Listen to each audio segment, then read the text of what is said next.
Muy buenos días.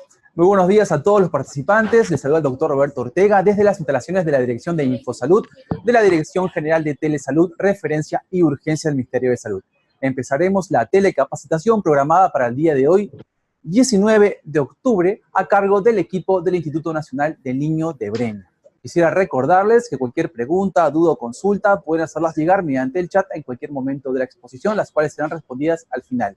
Equipo del Instituto Nacional del Niño de Breña, estamos atentos a su presentación. Bienvenidos. Muchísimas gracias, doctor Roberto Ortega, y muchas gracias también a cada uno de los miembros que están participando de esta sesión telecapacitación. En esta oportunidad, la especialidad cardiología con ustedes para ofrecer un tema de mucho interés a cargo del doctor Manuel Velasco Miranda. Doctor Manuel Velasco, el público le está esperando. Un saludo a todos los compañeros de trabajo del MINSA. Vamos a empezar la capacitación. Vamos a hablar sobre la tetralogía de Fallot y crisis de hipoxia. Empezando diciendo que la tetralogía de Fallot es la cardiopatía cianótica más frecuente y también a la vez más compleja. ¿Por qué decimos que es compleja? Porque engloba varios defectos, como vamos a ver.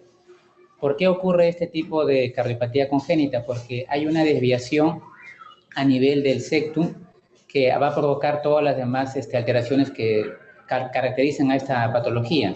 Hay una estenosis ventricular o a nivel de la válvula pulmonar, y eso también se va a acompañar de una comunicación interventricular que a su vez por la estenosis infundibular va a desarrollarse una hipertrofia del ventrículo derecho, y por el desplazamiento que ha habido del septum se va a ocurrir el cabalgamiento de la aorta con una desproposición. Vamos a verlo esto en un gráfico. Podemos ver aquí lo que es el corazón normal y el corazón que está con la cardiopatía. Este es el tracto de salida del ventrículo derecho. Acá está la válvula pulmonar. Esto es lo normal, pero hay una alteración en el desarrollo del corazón intraútero en el cual este septum se va a desplazar hacia adelante y hacia arriba. Al desplazarse este septum, entonces va a quedar aquí una comunicación interventricular, como es la que estamos viendo acá. Y al desplazarse también la aorta se va a ir hacia el lado derecho, como vemos aquí. Y ese desplazamiento que está generando la comunicación interventricular y el cabalgamiento de la aorta hacia el lado derecho va a estrechar. Ese espacio va a ocupar el infundíbulo, o es el área que está por debajo de la válvula pulmonar, y va a terminar estenosándose tanto la salida del ventrículo derecho, que es esta de aquí, el infundíbulo o el área subvalvular, como la válvula pulmonar. Entonces, este estrechamiento de la salida del ventrículo derecho hacia la arteria pulmonar es lo que progresivamente va a generar la otra característica, que es la hipertrofia del ventrículo derecho. Entonces, lo más importante en la tetralogía de Fallot es este desplazamiento del septum interventricular, que va a terminar estrechando esta salida y va a formar el CIB por la mala posición de este septum, y la aorta va a terminar prácticamente entre el ventrículo derecho y el ventrículo izquierdo a nivel del CIB. Esta es otra vista, esto es lo normal, en la arteria pulmonar que está alineada con el ventrículo derecho, la aorta con el ventrículo izquierdo, pero cuando ocurre este desplazamiento, como podemos ver, al desplazarse el espacio de este septum, de esta pared interventricular a nivel de la comunicación entre las dos arterias principales, se forma el CIB, la comunicación interventricular, la aorta termina cabalgándose, como ven, la aorta prácticamente está al medio de los dos ventrículos a nivel del CIB, y ese espacio pues, que se ha desplazado va a estrechar esta salida del ventrículo derecho y la válvula pulmonar. Este estrechamiento de la salida del ventrículo derecho y de la válvula pulmonar es lo que genera la hipertrofia, por el mayor esfuerzo que tiene que hacer el corazón para poder lograr que la sangre pase por esta salida. Esta es otra vista donde se ve la hipertrofia del ventrículo derecho con el CIB y el estrechamiento de la salida del ventrículo derecho y la válvula de la arteria pulmonar. Se ve que está alargado a comparación de las ramas el tronco de la arteria pulmonar se ve que está más adelgazado. Entonces, vamos a tratar de ver qué tan frecuente es esto, ¿no? ¿Por qué se dice que es la cardiopatía cianótica más frecuente y a su vez compleja más frecuente? Como podemos ver, miren, está presente prácticamente a nivel de 3.000 nacidos vivos, o depende de las estadísticas, 8.500 nacidos vivos, puede haber un niño, un nacido vivo que tenga esta condición. Y se ha descrito que es algo más frecuente en los varones, no predominantemente. Entonces, de todas las cardiopatías congénitas, que seguramente ya se les informó que es el 1%, o sea, de 100 niños que nacen, hasta un niño de los 100 puede tener cardiopatía congénita, y de todas las cardiopatías congénitas, un 5 a 10% pueden ser tetralogía de Fallot. Ahora es importante esto también para informar a la familia, a las personas que tienen esta condición, que hay recurrencia familiar. Es decir, si hay una persona con tetralogía de Fallot, los hermanos que están próximos en la planificación familiar, el hijo de un papá y más aún, el hijo de una mamá con tetralogía de Fallot tiene un riesgo hasta el 5% de que el niño que está por nacer tenga también la tetralogía de Fallot. Entonces, la recurrencia familiar es importante, es hasta el 5% de los familiares pueden también tener este problema de tetralogía de Fallot. ¿Por qué ocurre la tetralogía de Fallot? Como las demás cardiopatías congénitas es multifactorial, o sea, no se ha identificado plenamente la causa por la cual ocurre este tipo de alteración. Lo que se sabe hasta ahora es que realmente la mayoría de casos, hasta el 70%, no se ha identificado la anomalía genética. No se ha podido encontrar a quién atribuirle este problema, a qué gen o a qué cromosoma, hasta el 70%. Sin embargo, hasta el 20% de los pacientes con tetralogía de Fallot sí se ha podido identificar lo que se llama el síndrome del 22q11.2, de microdelección. Este síndrome de microdelección del cromosoma 22 en su base q11.2 está asociado con el síndrome de Di-George, el síndrome velocardiofacial y otro tipo de síndromes. Entonces, hasta el 20% de los niños que tienen tetralogía de Fallot pueden tener este tipo de alteración cromosómica. Otro 5% de los niños con tetralogía de Fallot puede tener lo que es el síndrome de Down, la trisomía 21. Y después se ha podido identificar que hay factores ambientales que solamente contribuyen en forma discreta al riesgo, o sea, que no son los responsables, sino que están asociados con mayor riesgo, más no con una causa directa. Pero es importante conocer cuáles son estas exposiciones ambientales que pueden provocar mayor riesgo. Estamos hablando de la diabetes materna, de alguna enfermedad viral, como rubiola, cualquier otra enfermedad viral, herpes. La exposición a altas dosis de vitamina A también se ha descrito como un factor de riesgo, y también la exposición a disolventes orgánicos, por ejemplo, en las industrias, en las fábricas. Ahora, ¿cómo se manifiesta la tetralogía de Fallot? La tetralogía de Fallot, si bien es cierto, como se ha dicho, es una cardiopatía cianótica, es importante saber que no siempre se va a hacer presente la cianosis. ¿Por qué? Porque como hemos podido ver, todo va a depender del grado de estenosis de la salida del ventrículo derecho. O sea, el grado de estrechamiento que hay a este nivel, a nivel subvalvular y a nivel valvular pulmonar, es lo que va a determinar realmente las manifestaciones de la enfermedad. Entonces, la enfermedad puede ser desde acianótico, entre comillas, o sea que no es fácilmente percibido el paciente como cianótico, porque su saturación no es tan baja, no llega al 85% o menos para poder ver la cianosis. Eso es lo que se llama Fallot rosado incluso, entre comillas, porque es un niño que no luce cianótico. Incluso cuando este estrechamiento no es muy severo, cuando la estenosis no es muy severa y más bien tiene un CIB grande, lo que puede ocurrir pero es casos muy raros realmente, pero sí se ven casos así. Lo que puede ocurrir más bien es que el paciente manifieste insuficiencia cardíaca, o sea, haga congestión pulmonar en un grado leve a moderado, porque la estenosis no es lo suficientemente severa como para impedir el flujo pulmonar. Entonces, digamos que esto es lo más benigno que puede haber.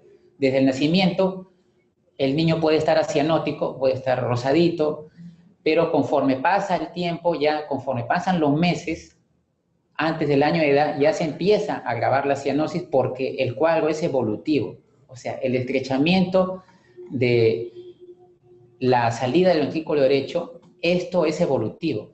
Conforme nace el niño, esto no se va a quedar así. Esto va a ir avanzando conforme pasen los meses, hasta el año de edad, como mucho, se va a ir estrechando. O sea, finalmente la tetralogía de Fallot sí se va a convertir en la cardiopatía congénita cianótica más frecuente.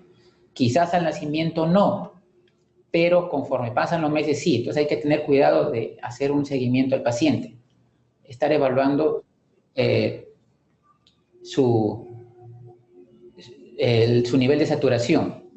Después, la cianosis, que ya es lo que sí es característico obviamente de la enfermedad, lo que vamos a poder ver la cianosis, hay que buscarla sobre todo a nivel de la mucosa, a nivel de la lengua, a nivel de los labios, porque quizás la piel del paciente, si es oscura por un tema familiar, si es su piel oscura, no va a ser fácilmente identificable, pero a nivel de la lengua, el color siempre debe ser rojo, rosado.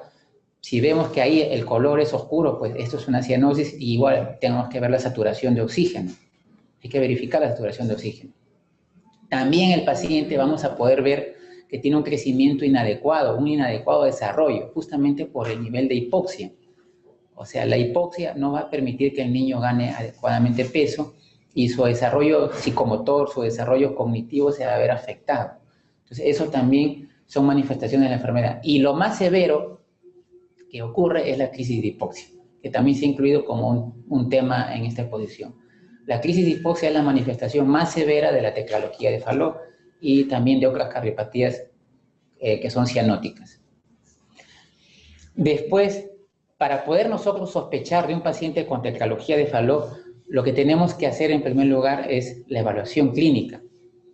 Ya hemos hablado de que al principio, al nacimiento, puede no ser evidente la cianosis, porque la estenosis pulmonar va a ser evolutivo, pero ya vamos a ver la cianosis, vamos a ver una saturación que va a ser menor a lo esperado, menor a 95%, y conforme evolucione ya va a ser menor a 85%, y ya se va a ver la cianosis. Vamos a escuchar un soplo a nivel del borde esternal izquierdo, sobre todo a nivel medio, porque el soplo a nivel medio tiene que ver con la estenosis a nivel del infundíbulo.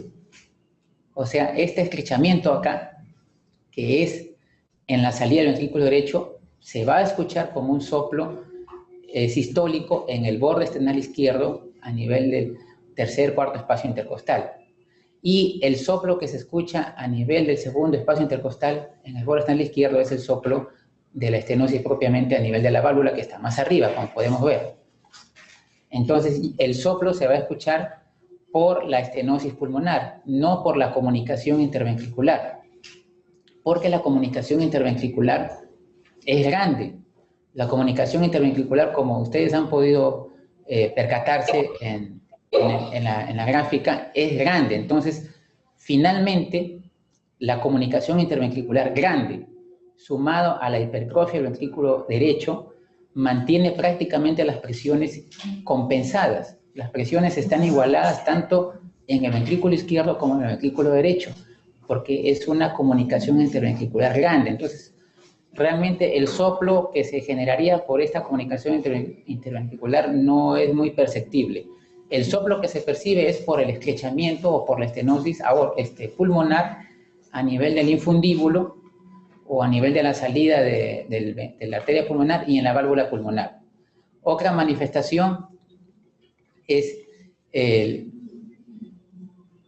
las acropaquias, que son los dedos en palillo de tambor con las uñas en vidrio de reloj, que se empieza a manifestar sobre todo en el dedo pulgar. Entonces, lo primero que se va a ver es que se va a perder esa concavidad que hay entre la unión de la uña, perdón, entre la unión del dedo y la uña. Esa concavidad que hay normalmente entre la unión del dedo y la uña se va a ir perdiendo y se va a hacer convexa.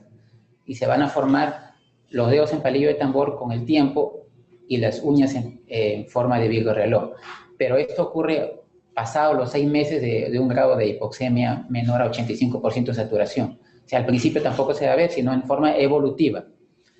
Después de los hallazgos clínicos, lo que se puede hacer es una radiografía de tórax o de corazón y grandes vasos, si fuera posible, y se va a ver la forma característica del corazón en zapato, el corazón en bota, corazón en sueco, que es un corazón en el cual se ve la aurícula derecha prominente y el ventrículo derecho prominente con la punta levantada o horizontalizada y con un flujo pulmonar que está disminuido, un flujo pulmonar disminuido. Como vemos, el parénquima pulmonar está despejado, está libre, no está congestionado porque justamente hay una estenosis pulmonar que me disminuye el flujo pulmonar.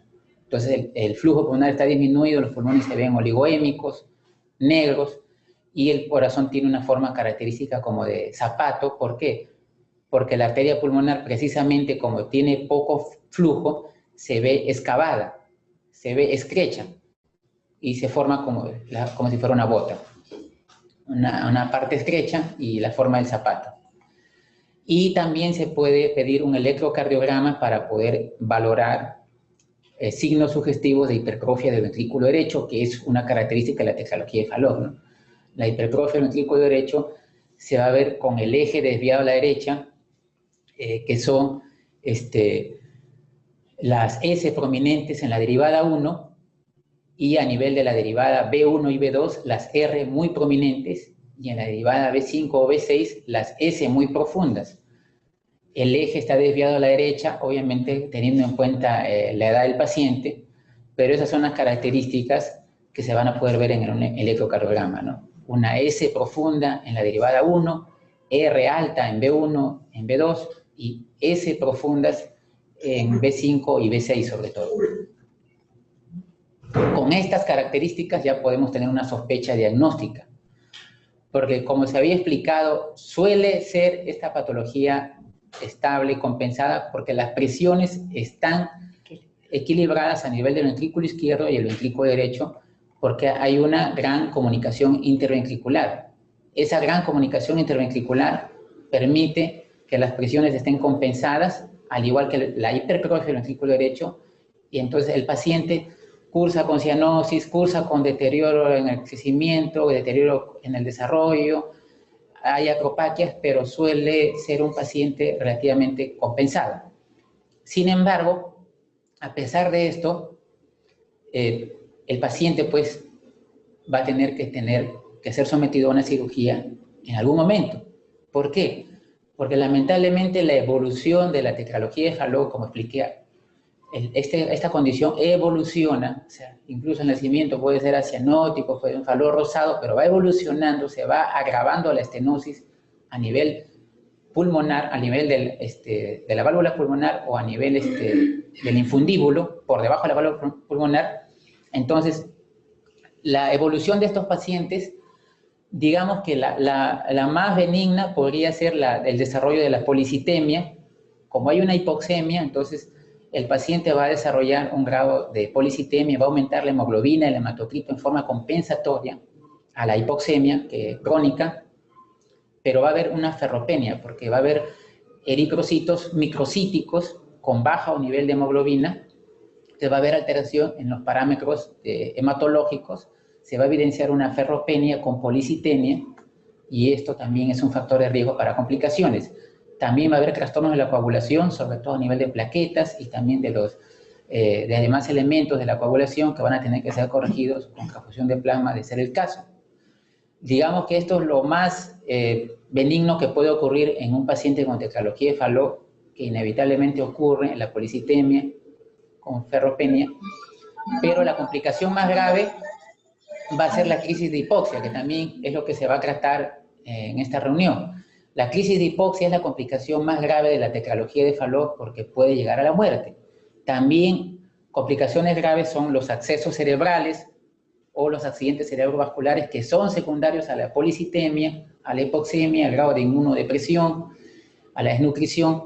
Hay accesos cerebrales, accidentes cerebrovasculares que son las complicaciones más grandes. También puede haber otro tipo de complicaciones que también son relativamente graves, porque también pueden ser mortales, en menor proporción, pero también son importantes. La endocarditis infecciosa, que es propio de prácticamente todas las cardiopatías cianóticas, por la mezcla de sangre venosa y arterial, y la insuficiencia de la válvula aórtica, precisamente por la comunicación interventricular que está por debajo de la válvula aórtica, y porque la válvula aórtica está cabalgando prácticamente los dos ventrículos, la comunicación interventricular. Entonces hay un riesgo de que haya insuficiencia de la válvula aórtica. Entonces estos pacientes pues en algún momento se tienen que operar, porque la evolución, como ustedes ven, no es favorable, no es una evolución adecuada. Entonces el pronóstico, si estos pacientes no se operan, está descrito en la literatura que fallece hasta el 30% pueden fallecer o más antes de cumplir el año de edad. Y antes de cumplir los 3 años de edad pueden fallecer ya más de la mitad de los pacientes, ya con probabilidad han fallecido antes de los 3 años de edad. Si seguimos avanzando, a los 10 años de edad, la mortalidad ya alcanzó al 70% de los pacientes y a los 40 años de edad prácticamente el 95% de los pacientes han fallecido. Ahora, ¿por qué fallecen los pacientes con tetralogía de Fallot? Precisamente por lo que habíamos explicado, ¿no? Las complicaciones más graves. La crisis de hipoxia es la causa de fallecimiento identificado en el 68% de pacientes con tetralogía de Fallot. Otra causa importante, como había mencionado, es el accidente cerebrovascular, que es secundario a la policitemia, que se va agravando con el tiempo, y los accesos cerebrales, que también es secundario a la policitemia, al grado de inmunodepresión por la desnutrición que tiene el paciente. Entonces, es importante, es necesario que el paciente sea sometido a una cirugía. Ahora, en los países desarrollados, la cirugía se ha establecido a partir de los 4 o 6 meses de edad con una mortalidad de 5%. Porque incluso en los países desarrollados, cuando se opera antes de este tiempo, la mortalidad puede llegar hasta el 10% inclusive, en centros pues, que tienen todos los recursos tecnológicos y humanos, ¿no? Entonces, siguiendo esas recomendaciones, esa experiencia que tienen los países desarrollados, la cirugía correctiva está prevista a partir de los 4 o 6 meses de edad. Si el caso de la estenosis pulmonar es severo, entonces se hace una cirugía paliativa, inclusive de mucho antes, ¿no? Desde mucho antes, de acuerdo al grado de estenosis del infundíbulo, de la válvula pulmonar, la presencia de crisis de hipoxia, ya se hace una cirugía paliativa antes de esto y la correctiva a la edad que se está recomendando. Cuando se hace la cirugía a partir de esta edad, en estos chiquitos ya se logra mejorar la supervivencia, ¿no? Si ustedes comparan que prácticamente solamente el 30% a los 10 años lograba sobrevivir, ya cuando se hace la cirugía, la supervivencia ya alcanza el 95% a los 10 años de edad.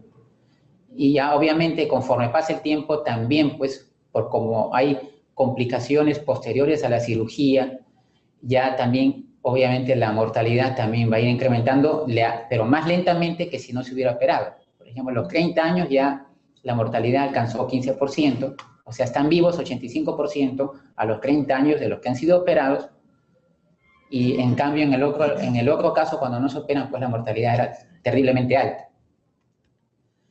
Ahora, vamos a hablar de las crisis de hipoxia. ¿Y por qué vamos a hablar de las crisis de hipoxia? Porque precisamente, como hemos visto, es la complicación más terrible de la tetralogía de Fallot y es la principal causa de muerte de los pacientes con tetralogía de Fallot. Entonces, ¿qué es la crisis de hipoxia? Es una complicación que consiste en el agravamiento súbito de la hipoxemia. O sea, el paciente va a tener un mayor grado de hipoxemia. Su saturación va a caer aún más de lo habitual en una forma súbita, que puede llegar hasta la muerte incluso por la acidosis y todas las complicaciones que vienen. También se le llama episodio hipoxémico, episodio cianótico, episodio hipercianótico. En la literatura lo pueden encontrar con ese nombre. Entonces, la crisis de hipoxia es un agravamiento súbito de la hipoxemia, de la caída de la saturación, de la cianosis. ¿Y por qué ocurre? Bueno, como ustedes han visto, les he explicado que la comunicación interventricular es grande y prácticamente las presiones están compensadas. Sin embargo, lo que va a ocurrir es que ya hay un desbalance, ya se pierde ese equilibrio y la sangre tiende a ir más de derecha a izquierda. ¿Por qué razón? O porque la estenosis pulmonar se haya agravado, como esto es evolutivo, repito, la estenosis pulmonar se ha ido agravando más y más, o hay alguna condición que agrava la estenosis pulmonar, algún cuadro, por ejemplo, taquicardia, alguna condición, alguna intercurrencia que está agravando la estenosis pulmonar, y también porque disminuye la resistencia vascular sistémica.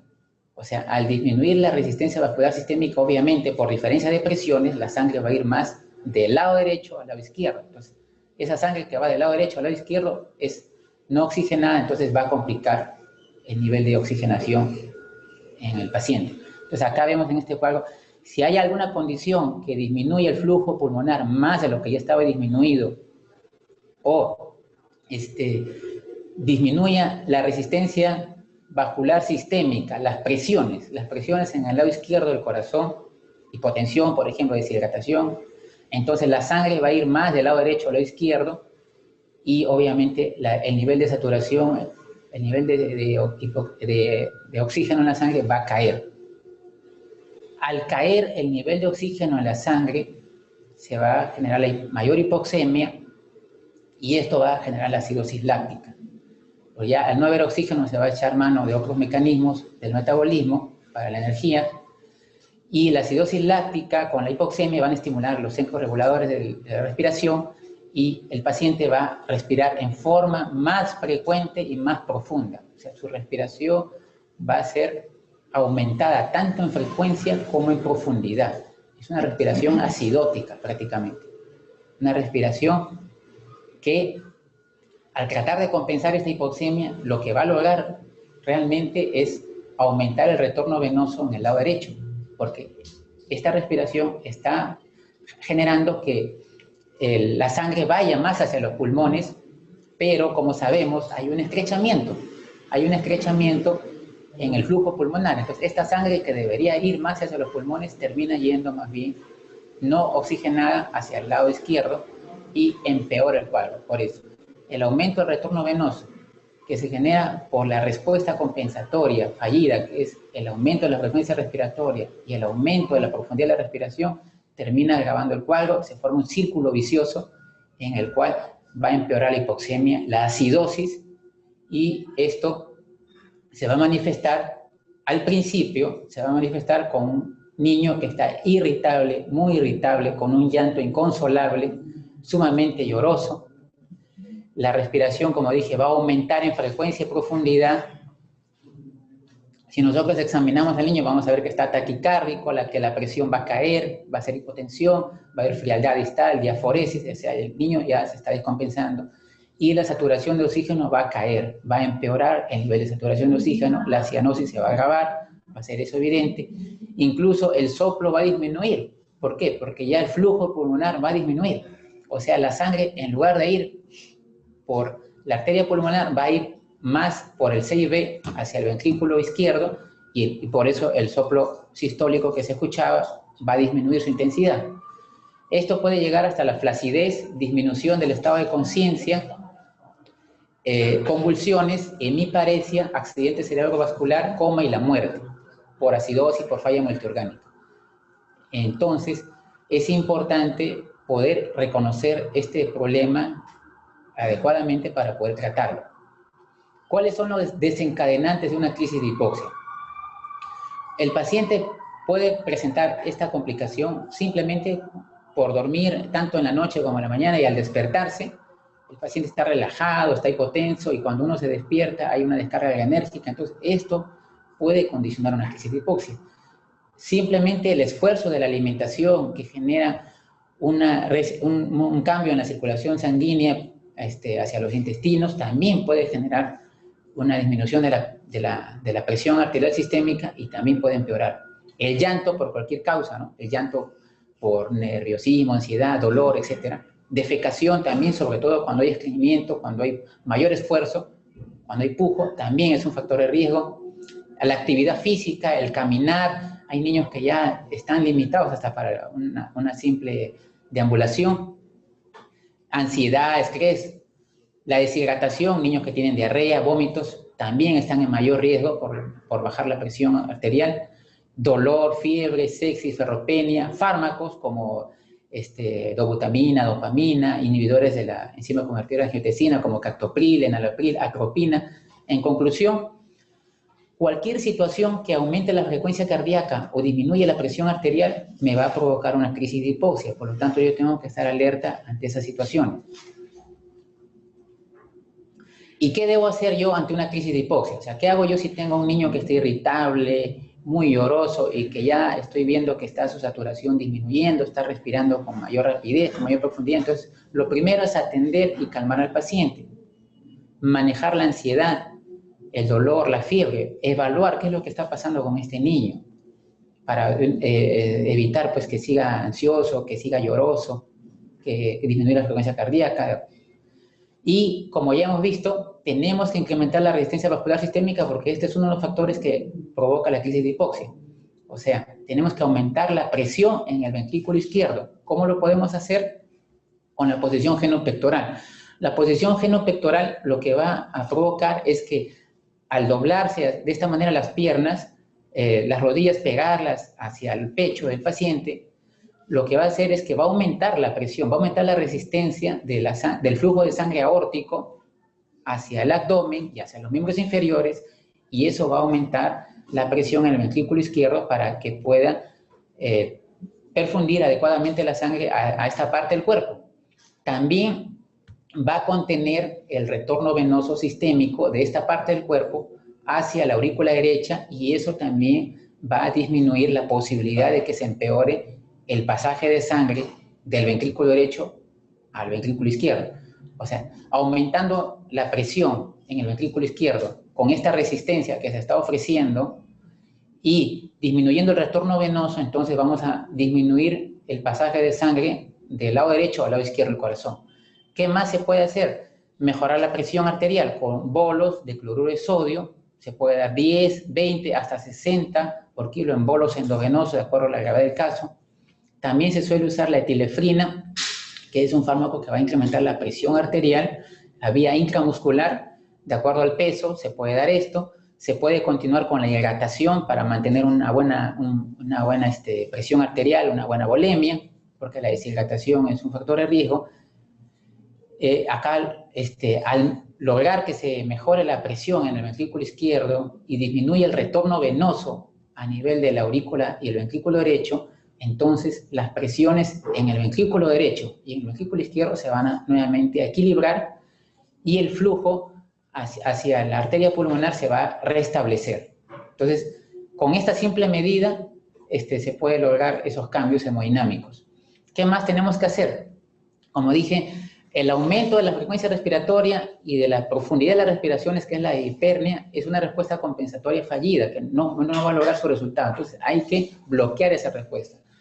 Lo que hay que hacer es sedar al paciente, ¿no? Y para la sedación se recomienda lo que se tenga a la mano, ¿no? Se puede usar midazolam endovenoso, se puede usar petidina intramuscular o morfina intramuscular también, o ya en casos más extremos se puede usar la ketamina endovenoso, ¿no?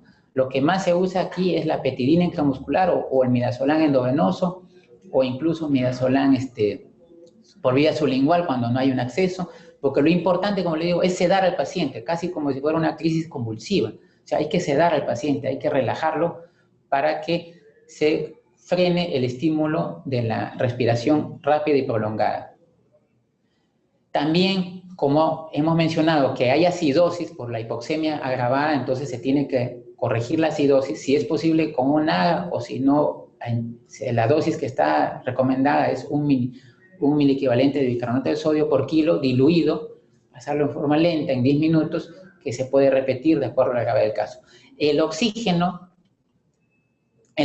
puede ayudar, pero no se recomienda no contactar al paciente con cánulas binasales o mascarillas porque pueden agravar su ansiedad, su disconfort, y eso más bien lo va a poner más irritable.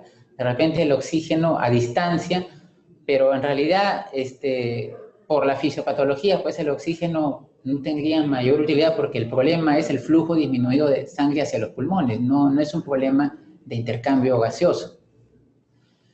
Ahora, ¿cómo podemos prevenir esta crisis de hipoxia? Entonces, porque lo importante es prevenir, porque ya hemos visto que justamente por este problema hay una alta mortalidad en los pacientes con tetralogía de Fallot. Entonces, cuando ya hay crisis de hipoxia, pues obviamente ya es el momento de pensar en que este niño se tiene que operar, porque eso justamente es lo que puede llevar a la muerte. Entonces, ya es tiempo de planificar la cirugía, hacer una referencia coordinada, planificar la cirugía con la familia para un traslado, para una referencia adecuada. Mientras tanto, se puede usar propranolol, que es un medicamento que va a relajar el miocardio a nivel del ventrículo derecho, sobre todo en el infundíbulo pulmonar, y también va a controlar la frecuencia cardíaca, o sea, va a controlar la taquicardia, que es uno de los factores desencadenantes. La dosis es de 2 a 6 miligramos kilo en 3 a 4 dosis. Y saber, pues, cuáles son las edades de mayor riesgo para poder justamente vigilar en esas edades, ¿no? Los niños menores de 6 años y sobre todo los niños de 1 mes y medio a 6 meses son los de mayor riesgo. Entonces, en ese grupo etario hay que tener mayor cuidado. Después, como se explicó, ¿no? Manejar la irritabilidad, el estreñimiento, corregir la anemia con la suplementación normal. Y estos niños son delicados. Estos niños tienen que ser evaluados periódicamente por su médico pediatra. O sea, no dejar que estos niños estén con fiebre, con dolor, con diarrea, con vómitos. Estos niños tienen que ser evaluados, atendidos y tratados adecuadamente por su médico pediatra. No podemos permitir que estos niños padezcan algún problema, alguna intercurrencia, porque pudiera desencadenarse la crisis de hipoxia. Los niños, cuando ya son más grandecitos, ellos mismos, de forma espontánea, o también se les puede enseñar, adoptan la posición de cuclillas. Los niños pueden jugar, deambular, y cuando sienten ya algún disconfort, ellos adoptan la posición de cuclillas, y eso es como la posición genopectoral. Eso revierte el estímulo que iba a desencadenar una crisis de hipoxia. Y hay que orientar adecuadamente a la familia, ¿no? Para que ellos puedan también identificar cuando se va a desarrollar una crisis de hipoxia, los factores desencadenantes, y ellos también puedan calmar al niño, adoptar la posición genopectoral o acudir a buscar la ayuda en el momento oportuno. No dejar, como le digo, que el niño esté padeciendo algún problema y pensando que le va a pasar. No, estos niños son muy delicados, repito. Muy bien, si tuvieran alguna pregunta, estas son las fuentes consultadas. Si tuvieran alguna pregunta, gustoso para poder absolverlas. Muchísimas gracias, doctor Velasco. Ha culminado la exposición y estamos aquí a la espera del doctor Ortega, quien debe estar recibiendo las preguntas o sugerencias o comentarios vía chat, para que nos la haga llegar, por favor. Doctor Ortega, esperamos. ¿Qué tal? Muy buenas tardes. Licenciada Tatiana, ¿cómo está? Doctor Manuel Velasco, gracias por la presentación, un tema muy interesante e importante. No tenemos preguntas en el chat, pero nosotros podría entonces repasarnos si encontramos en un centro de salud, atención primaria, qué hacer ante una crisis hipóxica y cómo orientar a los papás para que no se den, cómo evitar las crisis. Sí, lo más importante, como había mencionado, es que tenemos que ser conscientes, los padres y los que trabajamos en salud, que estos niños son muy delicados. O sea, tenemos que indicar a los padres que tienen que llevarlos a la consulta del pediatra en el momento oportuno. No podemos permitir que un niño con tetralogía de Fallot, un niño cianótico, esté con fiebre, esté con diarrea, esté con vómitos, con dolor, esté irritable, lloroso. Algo está ocurriendo, y si no manejamos este problema, que puede ser muy sencillo, puede traer como consecuencia una crisis de hipoxia. Entonces, tenemos que ser muy conscientes, sensibilizarnos, tanto la comunidad como los profesionales, el personal de salud, de que estos niños hay que atenderlos y evaluarlos adecuadamente, y no permitir, pues, que tengan un disconfort, porque eso es lo que puede provocar su complicación. Excelente, doctor Manuel Velasco. Doctor, ¿y estos pacientes con qué frecuencia, periodicidad deben controlarse, ser controlados por el pediatra o el médico general? Estos niños deben tener su control regular, como todo niño, su control de peso y talla en forma mensual, cumplir con sus vacunas. Como hemos visto, también hay riesgo de endocarditis, deben acudir también al manejo de salud dental. Y ante cualquier eventualidad, tienen que ser conscientes los padres de que deben solicitar la ayuda, la consulta apropiada. O sea, no darle medicación al niño, no automedicarlo, no pensar que le va a pasar, no. Hasta por un cólico del lactante puede desencadenar esto porque el niño va a estar llorando, llorando y ese llanto puede provocar una crisis de hipoxia.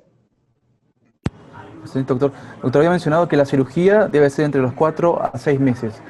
¿Por qué razón puede que se pueda derivar la cirugía o no se pueda realizar? Sí, lo que pasa es que ya nosotros nos guiamos de las experiencias pues, que obviamente tienen los países de Estados Unidos, en Europa, y ellos al principio, ya cuando desarrollaron la cirugía, hace como 30 o 40 años, empezaron a operar a los niños, incluso ni bien nacían, pero se vio que la mortalidad podía llegar hasta el 10%, justamente por la inmadurez del neonato y del lactante menor. Entonces, ya en forma prospectiva, se ha visto que hay menor mortalidad cuando el niño se le opera recién a partir de los 4 o 6 meses de edad. No tampoco es antes, porque corremos el riesgo de que no tolere el procedimiento por la inmadurez que tiene el chiquito, neonato o lactante menor. Entonces, estos son datos que hemos tenido de la experiencia de los países desarrollados. Ahora, en nuestra realidad, obviamente, estos niños se tienen que operar porque hemos visto ya las consecuencias, las estamos viendo nuevamente en la pantalla, pero hay que coordinar la referencia en forma adecuada, en forma oportuna, porque tiende pues a demorarse todos estos procedimientos y hay que tener en cuenta, ¿no?, la situación familiar, la situación social, para que esto se pueda lograr con éxito, ¿no? Una coordinación adecuada en el momento oportuno. Doctor, entonces para que el personal de salud de periferia, de provincia, pueda realizar una referencia oportuna, ¿cómo debe entonces encarar la referencia? ¿Qué exámenes de laboratorio complementarios indicar o qué tratamiento ir indicando para poder entonces ser aceptado para la cirugía? Sí, lo que tenemos que ver es, como había mencionado, que muchos niños con tetralogía de Fallot, al principio, al nacimiento, son entre comillas cianóticos o son Fallot rosado. Entonces, obviamente, estos niños se puede esperar. Digo se puede esperar porque lo ideal es una cosa en los países desarrollados, pero en nuestra realidad vamos viendo las prioridades, vamos avanzando de acuerdo a lo que es factible. Entonces, si vemos acá las manifestaciones clínicas, entonces, si vemos ya que un niño definitivamente está haciendo crisis de hipoxia, ese niño ya no puede esperar, porque tiene una alta mortalidad. Ese niño no puede esperar. Si es un niño que está cursando con un cuadro de cianosis, un inadecuado crecimiento o desarrollo, entonces ya vamos coordinando, por ejemplo, es un niño preescolar, un niño escolar, vamos coordinando en qué momento con la familia, sin perjudicar su escuela, también de repente, en qué momento coordinando con el establecimiento de referencia, ¿no?, que puede ser aquí, puede ser otro, en qué momento hay disponibilidad para que a este niñito lo puedan operar sin que pase más tiempo del necesario y no generar un perjuicio en su familia, en su salud también, porque estar hospitalizado mucho tiempo también nos expone a las infecciones intrahospitalarias. Y el paciente que todavía está rosado, pues lo vamos monitoreando, lo vamos evaluando, igual ya coordinamos obviamente su evaluación ambulatoria para un control ambulatorio periódico, para que también sea evaluado aquí con su ecocardiograma, pero ya obviamente, como podemos ver, pues ya con mayor calma, con mayor paciencia, porque nuestra realidad nos lo exige de esa manera. Entonces, vamos evaluando el caso, vamos evaluando la gravedad y vamos priorizando los casos. Doctor Vinasco, una curiosidad. Según este nivel evolutivo del niño con tetralogía de Fallot, encontrándose un nivel rosado, ¿no?, en la tetralogía rosada, o la tetralogía ya manifiesta con la cianosis, según su experiencia, estos niños, para poder ser transferidos aquí al instituto, ¿de qué forma usted recomienda? Porque ellos tienen el riesgo de la hipoxia, ¿no?, de sufrir inmediatamente la hipoxia. ¿De qué forma cree usted que se debería proceder la referencia? Sí, por eso es importante coordinar, siempre mantener una comunicación y una coordinación permanente, adecuada, ya que aprovechando estos medios, ¿no?, que la tecnología nos permite. Estos niños, como he explicado, no podemos pues trasladarlos en un viaje terrestre, en un viaje largo, porque es muy imprudente. Estos niños, pues, en un viaje terrestre, en un viaje largo, van a poder tener alguna complicación en el viaje.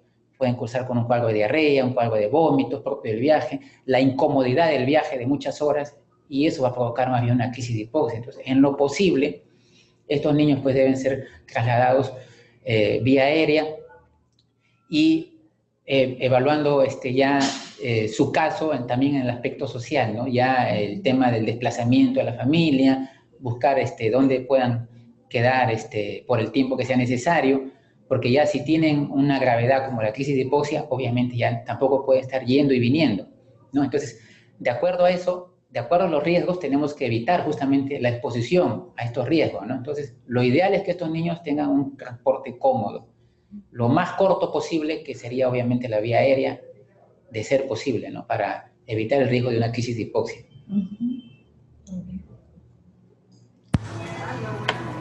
Excelente, doctor. Muy importante, entonces, la forma de trasladarlo, realizar la cirugía es muy importante para mejorar, entonces, el pronóstico. Tiene una curiosidad, doctor. Después del tratamiento quirúrgico, ¿el tratamiento farmacológico difiere del tratamiento antes de la cirugía? En realidad, esta patología, la tetralogía de Fallot, en sí no tiene un tratamiento propio, sino el tratamiento que le estábamos sugiriendo es para prevenir las crisis de hipoxia con el propranolol, que se puede dar, como les dije, de 2 a 6 miligramos por kilo en 3 a 4 dosis. Ese es un tratamiento que trata de minimizar el riesgo de crisis de hipoxia, porque el tratamiento de estos pacientes es con la cirugía. Es la única forma. ¿Por qué? Porque la hipoxia, como podemos ver, va a generar daños y progresivamente el paciente se está exponiendo a ser ya uno más de los pacientes que no tiene una supervivencia adecuada, ¿no? Como vemos ahí las cifras, o sea, esta es una cardiopatía que no se puede controlar médicamente, que no se puede controlar con fármacos, que tiene que ser de todas maneras en algún momento operada. Aquí el asunto es coordinar o prever en lo posible de la mejor manera para que esto sea hecho con el mayor éxito que se pueda. En la parte de Adrián. Doctor, ¿y algún tratamiento específico para la policitemia, para la anemia? Para ver cómo está. La suplementación habitual, porque tenemos que verificar que sus parámetros hematológicos, pues realmente, porque no todos tampoco tienen anemia. La anemia se genera porque la policitemia, que es compensatoria, va a aumentar el consumo de hierro que hay en el organismo para producir más glóbulos rojos, pero estos glóbulos rojos tienden a ser hipocrómicos, microcíticos. Entonces, si hay una policitemia hipocrómica, microcítica, y si se puede confirmar con los niveles de ferritina, transferrina, entonces ya hay ferropenia. Y lo que se recomienda es la suplementación habitual que se le da a todo niño, la suplementación que está indicada para todo niño, ¿no? Eso no se le quita. O sea, no porque está poliglobúlico, de repente con un hematocrito de 50%, no se le debe restringir, no, se le tiene que dar su suplementación habitual. Para la policitemia, en realidad no hay un tratamiento que se haya aceptado totalmente. Se hace el tratamiento de la flebotomía cuando hay trastorno en la coagulación, por ejemplo, prolongación del tiempo de comoplastina, etc. Se hace una flebotomía y se repone con igual volumen de plasma fresco congelado. Porque sí, solo la flebotomía, por un tema de policitemia, en realidad ya no se suele realizar eso. El tratamiento, en todo caso, para la policitemia es hidratación endovenosa y obviamente ya la policitemia severa también es una indicación de que tiene que el paciente ya pronto operarse. Excelente, doctor Manuel Velasco, muchísimas gracias. Le pedimos, por favor, una frase de conclusión, un mensaje para enviar entonces a todos los centros de salud, profesionales de la salud que están entonces en la periferia, en provincia, en cuanto a esta enfermedad. Observar bien a los pacientes y en forma evolutiva, ¿no? De repente, porque a veces vienen pacientes que siempre tienen esa impresión, ¿no? Que no hemos tenido cuidado en los trabajos, pero es que la evolución de esta enfermedad es así.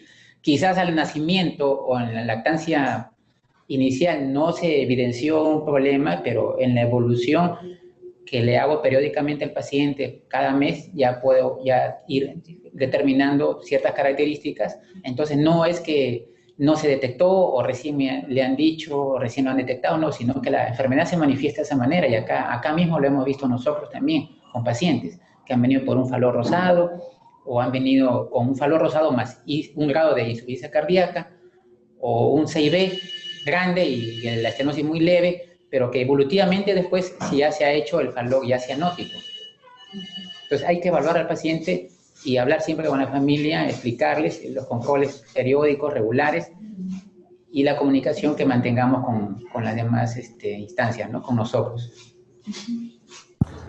Claro que sí, doctor Blasco, muchísimas gracias. Un gran saludo, licenciada Taquía, doctor Blasco, los esperamos próximamente en próximas telecapacitaciones. Muchas gracias. Gracias a ustedes. Hasta la próxima. Hasta la próxima.